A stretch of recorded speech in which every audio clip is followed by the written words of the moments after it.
Hi, welcome to Prabha with TNPSC. நம்ம இப்போ என்ன பார்க்கலாம் அப்படின்னா, தேசிய சின்னங்கள்னு சொல்லிட்டு 6th சிவிக்ஸில் இருக்கும். ஸோ இதில் ஒரு இம்பார்ட்டண்ட் பாயிண்ட்ஸ் எல்லாம் இருக்கிறத நம்ம பார்த்துக்கணும்.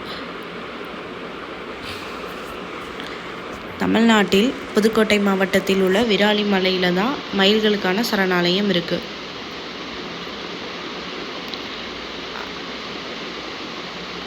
இந்தியாவிலேயே நீளமான நதி எது அப்படின்னு கேட்டாங்கன்னா கங்கை தான். கங்கை நதிபுறத்து கோதுமை பண்டம் அப்படின்னு சொல்லிட்டு யார் சொல்லியிருப்பாங்க? பாரதியார் சொல்லியிருப்பாங்க ஒரு பாடலில்.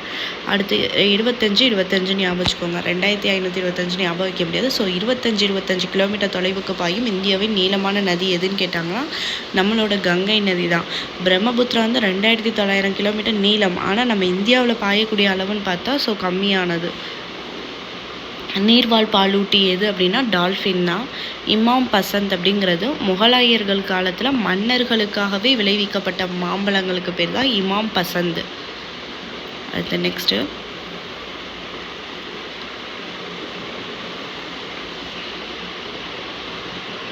சும்மா ஜஸ்ட்டு பார்த்துக்கிட்டா போதும். கொல்கத்தாவின் அவுரா பகுதியில் வந்து இந்திய தாவரவியல் பூங்காவில் உள்ள உலக சாதனை படைத்த ஆலமரம் ஒன்று இருக்கான். கொல்கத்தாவில் அவுரா பகுதியில் இந்திய தாவரவியல் பூங்காவில் உலகிலேயே கூடு கட்டி அதில் முட்டை வைத்து இனப்பெருக்கம் செய்யும் பாம்பு எதுன்னு கேட்டிங்கன்னா ராஜநாகம், கிங் கோப்ரா அப்படின்னு சொல்லுவாங்க. 18 அடி நீளம் கொண்டது. நஞ்சு கொண்ட பாம்புகளிலேயே ரொம்ப நீளமானது உலகத்திலேயே இந்த கிங் கோப்ரா தான். அடுத்து தேசிய சின்னங்கள். ஆல்ரெடி நான் உங்களுக்கு ஒரு ஷார்ட்ஸில் ஒரு வீடியோ அப்லோட் பண்ணியிருப்பேன், அதை பார்த்துக்கோங்க. தமிழ்நாட்டின் மாநில இயற்கை சின்னங்கள். தமிழ்நாட்டோட விலங்கு எதுன்னு கேட்டிங்கன்னா வரையாடு. பறவை வந்து மரகதப்புறா. மலர் வந்து செங்காந்தல் மலர். மரம் வந்து பனை மரம். அடுத்து இந்தியாவோட தேசிய கொடி இருக்குல்ல, அதோட நீளம் அகலம் உங்களுக்கே தெரியும், 3:2. இந்தியாவோட தேசிய கொடியை யார் வடிவமைச்சா அப்படின்னா ஆந்திராவைச் சேர்ந்த பிங்காலி வெங்கையா. விடுதலை இந்தியாவின் முதல் தேசிய கொடி எங்கே நெய்யப்பட்டதுன்னு கேட்டாங்க அப்படின்னா தமிழ்நாட்டில் உள்ள வேலூர் இருக்குல்ல, வேலூர் மாவட்டத்தில் குடியாத்தம் அப்படிங்கிற பிளேஸில் தான் நெய்யப்பட்டதான். ஓகேவா? இந்தியாவின் முதல் தேசிய கொடி. இந்த கொடியை வந்து ஜவஹர்லால் நேரு அவர்கள் ஆகஸ்ட் 15, 1947 செங்கோட்டையில் ஏற்றிருக்காரு. இந்த கொடி வந்து இப்போது சென்னையில் உள்ள புனித ஜார்ஜ் கோட்டை அருங்காட்சியகத்தில் பொதுமக்கள் பார்வைக்காக வைக்கப்பட்டுள்ளது. இம்பார்ட்டன்ட். இந்தியாவின் தேசிய கொடியை ஆந்திராவைச் சேர்ந்த பிங்காலி வெங்கையா என்பவர் தான் வடிவமைச்சிருக்காரு. விடுதலை இந்தியாவின் முதல் தேசிய கொடி வேலூரில் உள்ள குடியாத்தத்தில் நெய்யப்பட்டது. இந்த கொடியை ஜவஹர்லால் நேரு ஆகஸ்ட் 15, 1947 செங்கோட்டையில் ஏற்றுறாங்க. இந்த தேசிய கொடி வந்து எங்கே பாதுகாக்கிறாங்க அப்படின்னா புனித ஜார்ஜ் கோட்டை அருங்காட்சியகத்தில் பொதுமக்கள் பார்வைக்காக வச்சுருக்காங்க. அசோக சக்கரம் 24 ஆரங்களை கொண்டது தெரியும். திருப்பூர் குமரன், கொடி காத்த குமரன் என்று அழைக்கப்படுகிறார். OKSR ராமசாமின்லாம் சொல்லுவாங்க. இவர் வந்து 1932 ஜனவரி 11 போராட்டத்தின் அப்போ தான் வந்து கையில் கொடியை ஏந்தியபடியே உயிர் நீத்திருப்பார். ஸோ கொடி காத்த குமரன், கொடியை விடாமல் இது பண்ணனால அவர் கொடி காத்த குமரன் என்று அழைக்கப்படுகிறார். தேசிய இலச்சினை. நம்மளோட தேசிய இலச்சினை வந்து ஜனவரி 26, 1950 ஏற்றுக்கொள்ளப்பட்டது. தேசிய இலச்சினை நான்முக சிங்கம் கேள்விப்பட்டிருப்போம். சத்தியமேவி ஜெயதே அப்படின்னு இருக்கும். இதுதான் நம்ம அண்ணா வந்து அவரோட ஆட்சியில் வந்து வாய்மை வெல்லும் சொல்லிட்டு நம்ம இது பண்ணியிருப்பாங்க, மாற்றிருப்பாங்க. அடுத்து இதோட அடிப்பகுதியில் பார்த்திங்கன்னா யானை, குதிரை, காளை, சிங்கம் ஆகிய உருவங்கள். யானைனா யானையோட ஆற்றல், குதிரையோட வேகம், காளை கடின உழைப்பு, சிங்கம் கம்பீரம். இந்த நாளும் அந்த சக்கரத்தில் அமைஞ்சிருக்கு அடிப்பகுதியில். ஓகேவா? அசோகர் காலத்தில் சாரநாத் தூணின் உச்சியில் அமைந்திருந்த நான்முக சிங்கம் தற்போது சாரநாத் அருங்காட்சியகத்தில் பாதுகாக்கப்படுகிறது. அடுத்து தேசிய கீதமும் தேசிய பாடலும் ஜனவரி 24, 1950 ஏற்றுக்கிட்டாங்க. லட்சணை மட்டும் ஜனவரி 26, 1950. அதாவது இது எல்லாருமே சொல்லியிருப்பாங்க, 24 மணி நேரமும் நீங்கள் தேசிய கீதத்தையும் தேசிய பாடலையும் பாடணும் அப்படின்னு ஞாபகம் வச்சுக்கோங்க. தேசிய கீதம் ரவீந்திரநாத் தாகூர் அவர்களால் வங்காள மொழியில் எழுதப்பட்டது. ஜனவரி 24, 1950 இந்திய அரசியலமைப்பு சபையால் தேசிய கீதமாக ஏற்றுக்கொள்ளப்பட்டது. இது ஃபஸ்ட்டு 1911 டிசம்பர் 27 நடைபெற்ற கொல்கத்தாவோட ஐஎன்சி மாநாட்டில் முதலாக பாடப்பட்டதுன்னு சொல்லியிருக்காங்க. இதுதான் நம்மளோட தேசிய கீதத்தை. 1911 டிசம்பர் 27 கொல்கத்தாவில் நடைபெற்ற இந்திய தேசிய காங்கிரஸ் மாநாடு ஐஎன்சி மாநாட்டில் முதலாக பாடியிருக்காங்களாம். 52 வினாடிகளில் பாடணும் இந்த பாடலை. அடுத்து தேசிய பாடல் வந்தே மாதரம் வங்க எழுத்தாளரான பங்கிம் சந்திர சட்டர்ஜி என்பவரால் எழுதப்பட்டது. 1950 ஜனவரி 26ஆம் நாள் இதை ஏற்றுக்கிட்டாங்க. ஓகே, அது தெரியும். இந்த பாடல் பார்த்திங்கன்னா ஆனந்த மடம் அப்படிங்கிற நாவல்லேருந்து தான் எடுக்கப்பட்டதான். அடுத்து தேசிய உறுதிமொழி. இது நம்ம பார்த்துருப்போம்.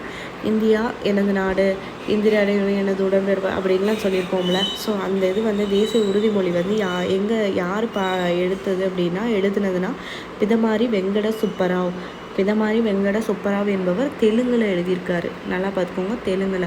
அடுத்து தேசிய நுண்ணுயிரி ஆல்ரெடி பாக்ஸில் சொல்லியிருப்பேன். 2012 லாக்டோபாசில்ஸ் தேசிய நுண்ணுயிரியாக அங்கீகரிக்கப்பட்டது. இது ஒரு தோழமை பாக்டீரியா. பாலில் இருக்கும் புரதத்தை மாற்றுவதால் தயிர் கிடைக்கிறது. தயிர் செரிமானத்துக்கும் வயிற்றுக்கோளாறுகளுக்கும். சும்மா ஜஸ்ட் இன்ஃபர்மேஷன். இந்தியன் நாணயம் அப்படின்னா ஷெர்ஷா சூரி இருக்கார்ல, ஷெர்ஷா சூரி ஆட்சி காலத்தில் ஒரு வெள்ளி நாணயத்துக்கு பேர் ரூபியா என்று பெயர். இதுதான் இப்போ ரூபாய் நம்ம தமிழில் மருவி இருக்கு.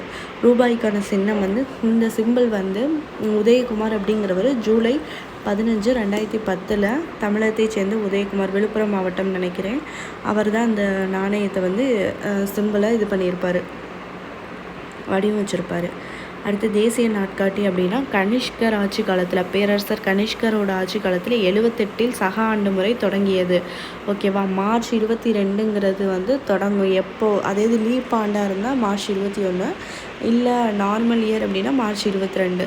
வான் இயற்பியலாளர் இந்த தேசிய நாட்காட்டி வான் இயற்பியலாளர் மேக்நாத் சாகா தலைமையிலான நாட்காட்டி சீரமைப்பு குழுவின் பரிந்துரையின் அடிப்படையில் 1957 மார்ச் 22ஆம் நாள் முதல் தேசிய நாட்காட்டி ஏற்றுக்கொள்ளப்பட்டது. 1957 மார்ச் 22 முடிய போது. அவ்வளோதான். 1950 ஜனவரி 26ஆம் நாள் தான் நம்மளோட இந்திய அரசியலமைப்பு சட்டம் நடைமுறைக்கு வந்தது. ஸோ அந்த ஜனவரி 26 குடியரசு தினமாக கொண்டாடிக்கிட்டு வரோம். இந்தியாவோட முதல் குடிமகன் யாரும் தெரியும்? குடியரசுத் தலைவர். குடியரசு நாளில் அவர் டெல்லி கர்த்தவையாபாத்தில், அதாவது கடமை பாதை தேசிய கொடியை ஏற்றுவார் டெல்லியில். இந்திய குடியரசு நாளின் 3வது நாள் என்னென்னா இந்திய குடியரசு தினம் ஜனவரி 26, ஜனவரி 29 கரெக்டாக 3 நாள் கழித்து பாசறைக்கு திரும்புதல் அப்படிங்கிற ஒரு விழா நடைபெறும். நம்ம பார்த்துருப்போம் டிவிலெலாம். தரைப்படை, கடற்படை, விமானப்படை சேர்ந்த இசைக்குழுவினர் நிகழ்ச்சிகளை நடத்துவர். அன்னைக்கு ஒரு பகுதியாக சாயங்காலம் 6 மணிக்கு குடியரசுத் தலைவர் மாளிகையில் மின் விளக்குகளால் அலங்கரிக்கப்படும். அடுத்து அக்டோபர் 2 காந்தி மறைந்த நாளை தான் காந்தி பிறந்த நாளான அக்டோபர் 2 தேசிய நாட்களில் ஒன்றாக அங்கீகரிக்கப்பட்டு கொண்டாடப்படுகிறது. காந்தியின் பிறந்த நாளை சர்வதேச அஹிம்சை நாளாக 2007 அங்கீகரித்தது ஐநா சபை. அதுலேருந்து நம்ம கொண்டாடிக்கிட்டு வரோம்.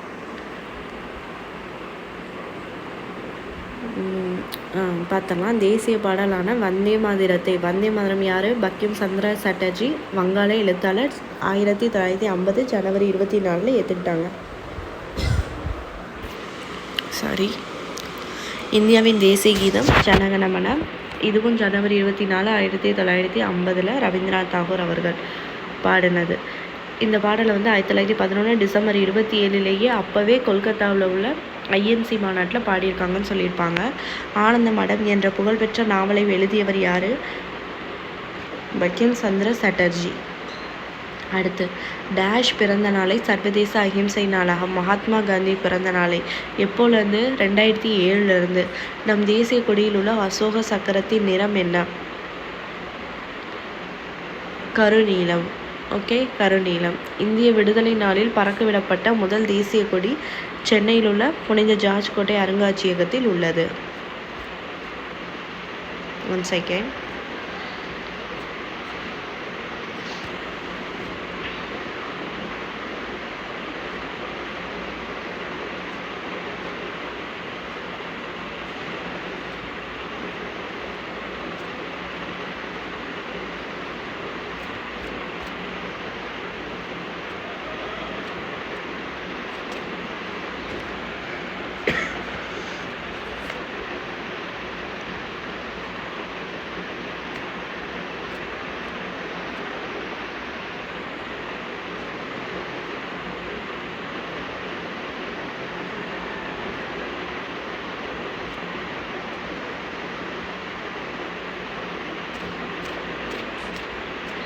ஓகே.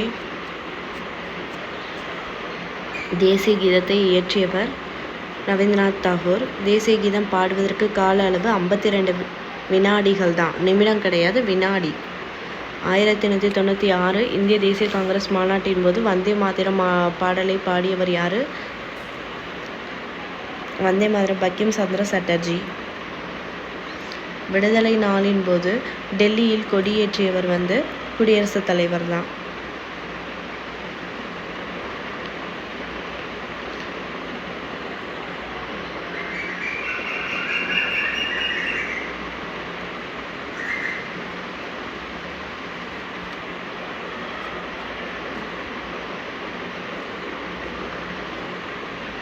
இந்தியாவின் தேசிய இலச்சினை சாரநாத்தில் உள்ள அசோக கற்றூனிலிருந்து எடுத்துக்கொள்ளப்பட்டது.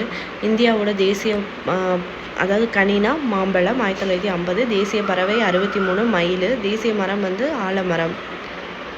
47 விடுதலை நாளின் போது ஏற்றப்பட்ட கொடி டேஷ் என்னும் இடத்தில் வேலூர் மாவட்டத்தில் உள்ள குடியாத்தத்தில் நெய்யப்பட்டது. தேசிய கொடி வடிவமைத்தவர் ஆந்திராவைச் சேர்ந்த பிங்காலி வெங்கையா. சக ஆண்டு முறை துவக்கியவர் கனிஷ்கர் ஆட்சி காலத்தில். இந்தியாவின் மிக நீளமான நதி 25 கிலோமீட்டர் கங்கை நதி. இந்தியாவின் நாணய குறியீட்டை வடிவமைத்தவர் டி. உதயகுமார். விழுப்புரத்தைச் சேர்ந்தவர். ஜூலை 15, 2010. தேசிய கொடியில் உள்ள அசோக சக்கரம் 24 ஆரங்களை கொண்டது. நான்முக சிங்கம் தற்போது சாரநாத் அருங்காட்சியகத்தில் உள்ளது. தேசிய கீதம் ஏற்றுக்கொள்ளப்பட்டது 1950 ஜனவரி 24. இந்தியாவின் தேசிய நுண்ணுயிரி லாக்டோபாசில்ஸ். காவி வீரம். வெள்ளை அதாவது வெள்ளை அமைதியா இங்கே இருக்குமே. பச்சை செழுமை வளத்தை குறிக்கும். வெள்ளை நிறம் நேர்மை அமைதி தூய்மை குறிக்கிறது. காவி நிறம் பார்த்திங்கன்னா வீரத்தையும் தியாகத்தையும் குறிக்கும். அப்போ வெள்ளை நிறம் நேர்மை அமைதி தூய்மை. குதிரைனா ஆற்றல் சொன்னேன். காளைனா உழைப்பு.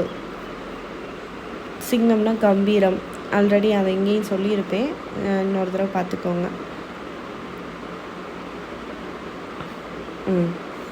யானைனா ஆற்றல், குதிரைனா வேகம், சிங்கம்னா கம்பீரம், காளைனா கடின உழைப்பு.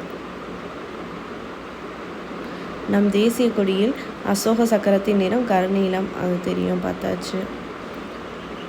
47 விடுதலை நாள் 1950 குடியரசு தினம். ரவீந்திரநாத் தாகூர். தேசிய கீதம் பங்கிம் சந்திர சட்டர்ஜி. தேசிய பாடல் பிங்காலி வெங்கையா. தேசிய கொடியை வடிவமைத்த ஆந்திராவைச் சேர்ந்த பிங்காலி வெங்கையா என்பவர் தேசிய கொடியை வடிவமைச்சிருப்பார். மேக்நாத் சாகா வான் இயற்பியலாளர். 1957 மார்ச் 22 எடுத்துக்கிட்டாங்க இந்த குழு. தேசிய ஊர்வன. இது தவறு. பொருந்திய பின் பொருந்தாதது எது? தேசிய நீர்வாழ் விலங்கு. தவறு. தேசிய பாரம்பரிய விலங்கு.